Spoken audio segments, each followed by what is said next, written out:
Ինչպիսին պետք է լինի Հայաստանի Հանրապետության վարչապետը։ Հաստատ ոչ անհավասարակշիռ, ասում է Միասնության թևեր կուսակցության նախագահ Արման Թաթոյանը։ Գիտեք, ամենակարևորը նաև մեր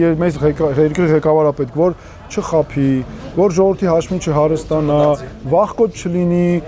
իրականում ժողովրդի մասին մտածի, էլի։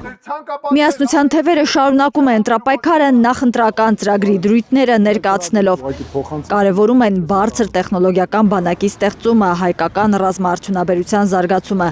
Անհրաժեշտ են համարում երաշխավորված խաղաղություն ունենալը։ Այսօր օրինակ մենք ադրբեջանական միջամտության նոր դեպք ենք հայտնաբերել եւ ուղարկել ենք Եվրամիության դեսպանին։ Ես այսօր ուղարկելու եմ,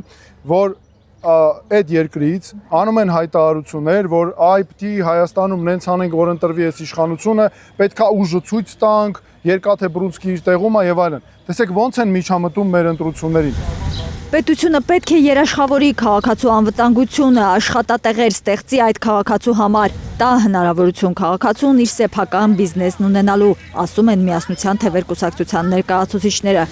Քաղաքական այս ուժի համար կարևոր է փոքր եւ միջին բիզնեսին կապանքներից ազատելը։ Մենք շրջանառության հարկը հանելու ենք, ավելացված արժեքի հարկը աստիճանաբար հանելու ենք ու պարզ 5%-անոց հարկ ենք մտցնելու։ Բայց միջև որ նոր համակարգը գբերենք կներկայացնենք ժողովրդին, մենք այս 2025 թվականի հունվարի 1-ի փոփոխությունները հեչ ենք անելու։ Վերադառնալու ենք այն հնին։